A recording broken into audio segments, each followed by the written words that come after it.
Assalamualaikum warahmatullahi wabarakatuh dan salam sejahtera buat barisan juri yang hebat berkarisma dan rakan-rakan peserta. Pernahkah anda dengar Alice Genesis? Tidak? Tapi jika saya sebut kelapa sawit, anda kenal bukan? Kiri dan kanan sekolah saya ada ladang kelapa sawit. Pernah saya menghidu bau kurang menyenangkan dari kilang sawit berdekatan. Tapi pintu hati saya diketuk rasa insaf dan sedar. Apalah sangat bau kurang enak yang dihidu beberapa saat berbanding kebaikan sawit selama hayat untuk jutaan rakyat. Untuk itu, saya Nur Adalia Fatini binti Fazwan, murid tingkatan 5 di SMK Sungai Tong, Setiu Terengganu, berdiri saat ini di hadapan anda untuk berucap mengenai tema Hargai Sawit Malaysia. Maka, terimalah sebuah pidato saya yang bertajuk Sawit Sang Buah Ajaib. Kenapa ajaib? Kerana sawit membawa majlis dalam 3 isi utama yang akan saya ceritakan. Pertama, menyihatkan badan kita. Kedua, membina ekonomi warga. Dan yang ketiga, menjana pendapatan negara. Pertama, menyihatkan badan kita. Saudara dan saudari, kerana diskriminasi barat, kita lupa khasiat, kita abai manfaat. Walhal, sawit bukan sekadar menjadikan makanan lazat, tetapi memberi 1001 afiat. Tahukah kita, minyak kelapa sawit mengandungi vitamin E, vitamin A dan antioksidan.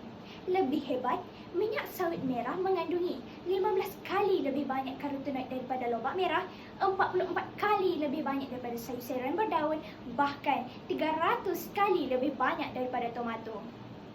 Mengamalkan minyak sawit merah boleh menjadi cara efektif, murah dan praktikal untuk menangani kekurangan vitamin A dan masalah kesihatan yang berkaitan, termasuklah kecacatan penglihatan, buta dan anemia. Bahkan mampu mengurangkan risiko jangkitan dan kematian kanak-kanak akibat cirit-birit dan demam campak.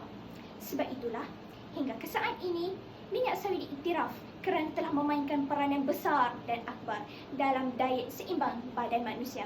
Ajaib bukan? Kedua, menjana ekonomi warga. Hadirin dan hadirat, jangan kita terhilaf.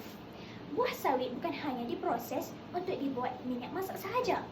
Kelapa sawit juga digunakan untuk menghasilkan produk kosmetik, penjagaan diri, pembersihan rumah dan perindustrian. Kelapa sawit adalah tanaman minyak sayuran yang paling produktif berbanding tanaman minyak lain seperti kacang soya, bunga matahari, biji sesawi atau kanola, kerana buah sawit menghasilkan sehingga 4 tan minyak setiap hektar setahun. Kerana itu jugalah kewujudan sawit menjana ekonomi rakyat, taraf hidup diangkat, hidup tak melarat. Dari sektor pengilangan hinggalah sektor penyelidikan dan pembangunan, dari ahli agronomi hinggalah ahli entomologi.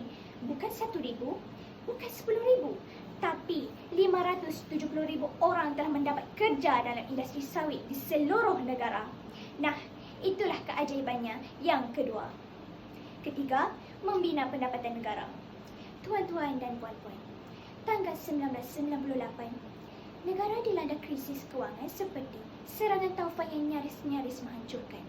Muncullah industri sawit dengan pendapatan sekitar 22.5 bilion ringgit pada tahun sama telah membantu mengatasi krisis ekonomi yang mencengkam kita.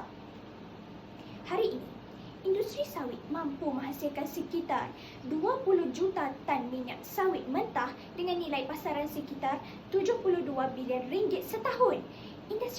Industri utama negara ini menyumbang 33 bilion ringgit hingga 43 bilion ringgit atau 5 hingga 7% daripada keluaran dalam negara kasar dalam tempoh 8 tahun.